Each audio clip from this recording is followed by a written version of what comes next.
मुफ्ती हसन काचबा इस वक्त हमारे साथ मौजूद हैं। एमआईएम के ये उम्मीदवार हैं गोधरा से। मेरा पहला सवाल यही है, ओवैसी साहब ने बहुत मेहनत करी है, कई कई जगह जाके टूर उन्होंने किए हैं, कितनी मेहनत उनकी रंग लाने वाली है, क्या अंदाजा है आपका? अंदाजा तो यही है कि उनकी मेहनत रंग लाएगी और जहां तक हम समझते हैं रंग ला चुकी है। बस 8 तारीख का इंतजार है। नहीं देखिए, हम यहाँ भी आए, कई लोगों का कहना है कि अभी आपको उतना समय नहीं हुआ है, हालांकि म्यूनिसिपैलिटी में अच्छा खासा परफॉर्मेंस रहा है। क्या सिर्फ उसी के दम पर आपको लगता है कि असेंबली में भी आप अपना एक एंट्री ले लेंगे? क्योंकि लोग कह रहे हैं ट्रेडिशनली कांग्रेस और बीजेपी के बीच की हमेशा लड़ाई है, आपने अभी उतनी रोड कवर नहीं करी, इतनी जमीन कवर नहीं करी है। सफलता हासिल करने के लिए संघर्ष करना पड़ता है और हम संघर्ष कर रहे हैं और नतीजा जो कुछ भी होगा हमें मंजूर होगा। कोशिश कर रहे हैं जीत जाएं और हवा भी बनी हुई है कि इंशाल्लाह हम जीत रहे हैं। यहाँ मुद्दे क्या हैं आखिर? मैं आपसे भी जानना चाहता हूँ। कई लोग कई चीजें कह रहे हैं, आपकी नजर में आखिर यहाँ पर मुद्दे क्या हैं? मुद्दा तो आपने ग्राउंड रिपोर्टिंग की होगी, पश्चिम विस्तार को आप देख लीजिए और वहाँ के विस्तार को देख लीजिए। आपको यहाँ 2 गोधरा नजर आएंगे। एक ऐसा गोधरा जहाँ आपको मुंबई जैसी फीलिंग आएगी और एक ऐसा गोधरा कि जहाँ पर रोड रास्ते ठीक नहीं है।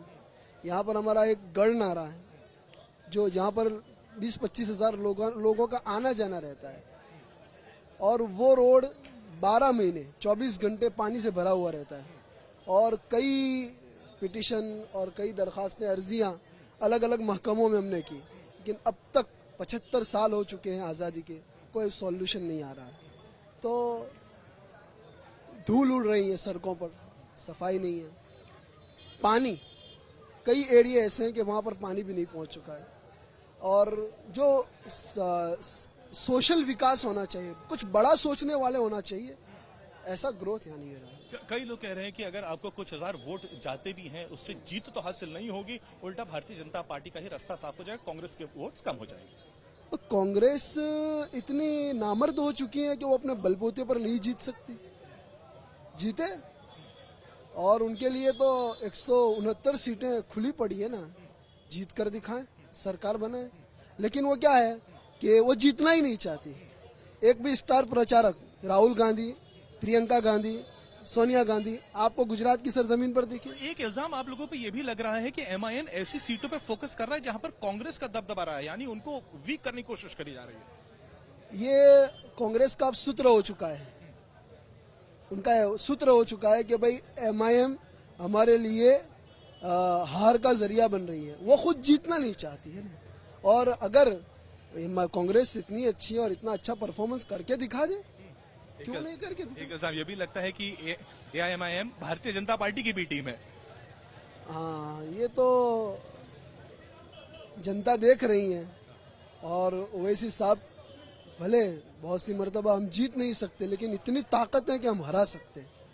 2002 से हम देखते आ रहे हैं जो विक्ट्री का मार्जिन रहता है वो 3000 से ज्यादा नहीं गया कभी। पिछले बार भी देखा 258 रह गया था। लोग कह रहे हैं ट्रेडिशनली कांग्रेस और बीजेपी के बीच की ये लड़ाई है। आप क्या ग्राउंड्स, आपका खुद का असेसमेंट रहा होगा, आप अपने कहाँ आंकते हैं आप अपने आप? ये बहुत अच्छा सवाल किया कि पिछली बार बहुत कम मार्जिन से यहाँ कांग्रेस हारी थी। उस वक्त कांग्रेस को जो सहारा था माइनॉरिटी का था और माइनॉरिटी के जो वोट थे उसका परसेंटेज आप निकाल कर देख लीजिए। माइनॉरिटी से हमने इस बार बहुत दमदार तरीके से हमने माइनॉरिटी की तरफ से कांग्रेस के पास सीट मांगी, लेकिन कांग्रेस हमें किसी फहरिस्त में लेना ही नहीं चाहती। बस वो हमारे पास यही करवाना चाहती है, कुर्सियां बिछाओ, दरिया बिछाओ और हमारी गुलामी करो। आप हमारे स्टेज पर नहीं आ सकते। हमने सीट मांगी थी लेकिन नहीं दी हमने, फिर देखा कि वो हमें सीट नहीं दे रही हैं तो हमने मुस्लिम कैंडिडेट जाहिर किया। आखिरी दिन हमने जाहिर किया और पूरे समाज उस वक्त एक थी कि हम किसी भी तरह से मुस्लिम माइनॉरिटी की टिकट लाकर रहेंगे, लेकिन आखिरी दिन उस वक्त भी हमारे जवानों ने बहुत संघर्ष किया। कांग्रेस इतनी बैकफुट पर चली गई कि उन्हें आखिरी दिन अपना कैंडिडेट जाहिर करना पड़ा। लेकिन कांग्रेस का इस बार दावा है कि उन्होंने उनका कास्ट अरिथमेटिक इस बार अच्छे तरीके से कर लिया है, तमाम ओबीसी पर उनका फोकस भी है जो बीजेपी का नहीं है, इसलिए उनको इस बार फायदा होने वाला है। ये कास्टिज्म कब तक चलता रहेगा? ये इसके वोट हमको मिल रहे हैं, इसके वोट हमको मिल रहे हैं। भाई काम करो, काम के बलबूते पर वोट मांगो ना। आप माइनॉरिटी को ललचा रहे हैं, उनको एक तरफ कर रहे हैं ओबीसी को अलग गिन रहे हैं। सब इंसान बराबर हैं। ये कास्टिज्म का वक्त नहीं है अब। आखिरी सवाल मेरा है, लोकल मुद्दों पे ये चुनाव लड़े जा रहे हैं या राष्ट्रीय मुद्दों पे लड़े जा रहे हैं? ओवैसी साहब ने ये भी शंका जताई थी कि यूनिफॉर्म सिविल कोड भी आ सकता है, ऐसे में लोगों से भी उन्होंने अपील करी है। मुद्दे भारी क्या हैं?